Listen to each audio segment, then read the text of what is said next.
Welcome to the Southern Oracle. I am Shade, and today I would like to bring up one of the subjects as an example. What happens if you try to put other spiritual symbols and ideas into that box that people keep up, still believing in God and telling everyone and telling themselves that it doesn't have anything to do with the God of Christianity. One of the most important aspect that I have seen in this, repeating over and over again, concerns the symbol of Taiji. Taiji is actually what most people call yin and yang. And what is very interesting is that people show the symbol and come up with this idea. You see, you have a dark side with a white spot in it, you have a white side with a dark spot in it, and it shows that in every of one extreme you find the other extreme too. So in darkness there is light, in warmth there is coldness, in cold there is warmth, and again, over and over and over again, good and evil. Those concepts do not function in the way of good and evil in the same way of a concept as it has been shown in monotheistic religions. This idea of good and evil as a fight only exists in that case, in that form, in monotheistic religions. And so the Taiji is not a symbol that shows good and evil. I think, for my part, that it is quite disrespectful to use such a symbol and to just disform it and deform it and just try to press it into your form instead of using its concept as invitation to step out of your box and to think outside of your box. Because what is really happening with that symbol? First of all, it's not something that is two-dimensional. Just because it is drawn in a two-dimensional way, logically enough, it doesn't mean that it is two-dimensional. It is something that is in movement. It shows the movement in it by the way it is drawn. It is not something that is stagnant, and it is not that you can say in every part there is another part of. There is one subject for the two extremes, that's okay. But then we are talking about the Kybalion and the principle of polarities. And there again, I see a lot of people using the principle of polarity to talk about two extremes, but they don't go further. Although in the Kybalion it is clearly and definitely written that it means that if you go into one direction, you come out on the other side of that direction. In a very simple way, if you walk into the west, you will come out on the east in a certain way.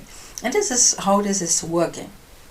You cannot just go on and say it's a pendulum that swings back and forth, because it is more like a spiral that rotates around itself. And so this is the moment that if you go too deep into one direction, you will come out on the other side. So if you go deep into shadow work, you will come out with your own light clearly shining, for example. But this doesn't have anything to do with good and evil. And for whoever is going to try and explain to me that sure you can use it because God is everywhere and God is everything, please let me give you some more insight about this idea. If I'm picking up your ideas of good and evil, and I'm telling you that it is about, the symbol is about moving into one direction and evolving into the other direction. And we're talking about, as I said, good and evil. That would mean actually that the more I become evil, a better person I will become. Does that sound logical to you? I have my fair doubts. And to go even further, because I think this is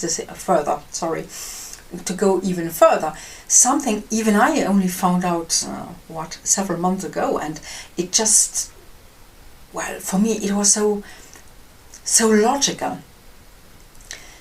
I'm asking a question and I'm giving you just several seconds time to think it over, and then I'm giving the answer.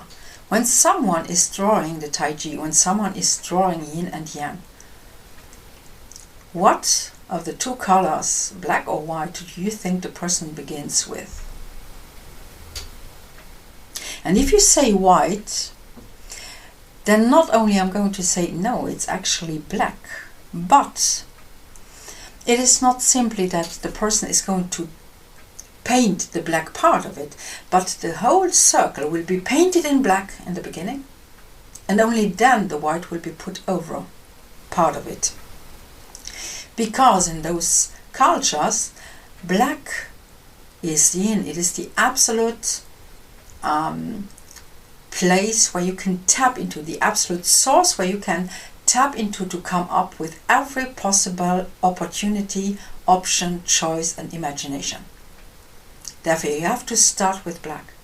So, if we still consider your idea that white is good and that black is evil, and I'm just opening a bracket, did you know that it wasn't always white, the white part, but red and black? So coming back to the point, if you still consider white to be good and pure and black to be evil, knowing that they draw and they fill the whole circle in the beginning with black, means that whatever the white comes out of evil. This may give you a certain idea of the flaw in your thoughts, to believe that you can take a symbol out of a complete different culture without not simply knowing that culture, but without any interest in that culture.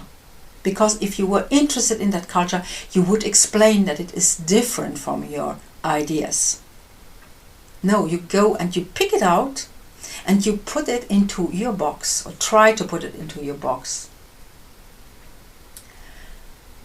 So maybe you get an idea that this at the long term will not work, and well, as everything in Tai Chi that goes round comes around, it may become your problem more than your solution with the time.